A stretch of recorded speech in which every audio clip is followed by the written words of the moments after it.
So following on from episode 3, we found out that Kato is working for Lamar, which is going to be a huge problem for Meech, and it took a lot of the audience as a surprise, and I'm sure Lamar and Kato's connection goes even deeper to what we've seen, how they're connected. I'm sure we're going to find out soon. So going into episode 4, there's more problems for Meech, not just with Kato, but they've only got around 2 or 3 days worth of product left, so he's going to go to Pat and ask for 3 keys worth, and he wants to buy them all up front. But we all know from last week that Pat is someone who wants to keep Terry and Meech under his thumb and keep them out of prison, because if they get paid, he gets paid. But you shouldn't get high off your own product either. But we're going to talk about this little situation in a bit more detail later on in this video. Now, Detective Bryant tells Meech that his boss is going after everybody in the downriver area that's dealing drugs, and that includes Meech and Terry.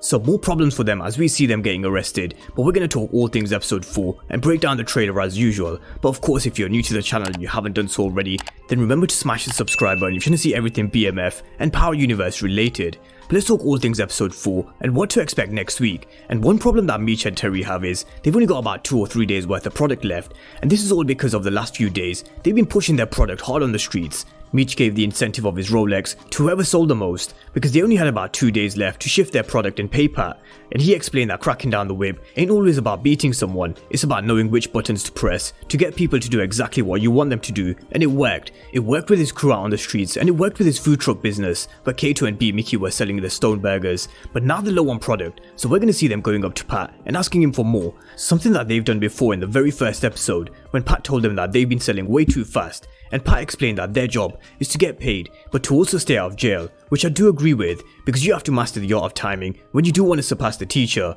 especially in this game. But something else you shouldn't be doing is getting high off your own shit like we saw Pat doing. This is rule number 1. You have to be in control and have your head on a constant swivel at all times, and as Meech's mentor, you can't let him see you in this state, which even took Meech by surprise. And this is probably going to push Meech and Terry to try and become kings of their own kingdom even quicker. So we're going to see them asking for 3 keys, and he wants to pay for all of them up front, and Pat is going to tell them again, don't get too ahead of yourselves, because you don't have the infrastructure to move such weight, which is also true. But we all know how ambitious Meech is. He's hungry, and he's always thinking 3 moves ahead, just like how he came up with the clever stone burger idea in episode 2. He had to think quick, and he did. But while they want to up their product that they're purchasing from Pat, Detective Bryant tells Meech that his boss is going after everybody in the downriver area that's dealing drugs, and this is what Pat meant about making money but staying out of jail as well. We're going to see Meech and Terry being arrested by the looks of this trailer, and no doubt the investigation of J-Mo's disappearance and death is going to be at the center of attention, especially with Detective Lopez. Meech tells Bryant that they still need each other, and I do think Detective Bryant will continue giving Meech information on what's happening with the investigation on J-Mo, so he's able to stay one move ahead of the police, and he'll help him cover his tracks with J-Mo's death. But B-Mickie has definitely caused some real shit for Meech, and what is B-Mickie's problem? Because he doesn't like taking orders from Meech and Terry, especially when he killed J-Mo and dumped his body in the river, which will most likely be found next week, and the cops will definitely want answers for this, and someone will have to take the fall. B-Mickie told Meech that he'll let him take the credit for it in the streets, and of course he's happy for Meech to take the credit for the death of J-Mo, because if he were to go down, then B-Mickie gets what he wants, which is more control over the organization and decision making. Now B-Mickie really does have a problem, and I don't think he's working with anybody else like Kato's working with Lamar, but he definitely wants to start making more decisions and being a leader, rather than someone who takes orders, and I really wouldn't be surprised if B-Mickie was the one who shot Terry, as I mentioned in my review and recap video, because it does make sense with how we've seen him behave over the last few episodes. But Terry thinks it's Lamar, and hopefully we do find out, but if we don't, then it just keeps that bit of mystery, just like in real life, how we never really got the answers to who shot Terry. But we also see the baby christening for Wanda and Terry's little baby, and it's going to be Pastor Swift who's going to be doing the christening. He's someone who's really going to start to get involved with every aspect of the Flannery household, and Charles definitely won't be a big fan of this. When he was in their home holding Lucille's hand, we could see the look that Charles gave, and he even stopped him short of finishing when Pastor Swift offered to help with regards to Terry's eye surgery that went wrong. And no doubt I can see him starting to get a lot closer to Lucille and being this confidant, which Charles will definitely have an issue with. Now we also see the 50 boys strapping up and Kato firing some shots, because as Lamar mentioned in episode 3 that he wants to wait until Meech and Terry's pockets are full before the attack, and they may well be full after the next purchase from Pat.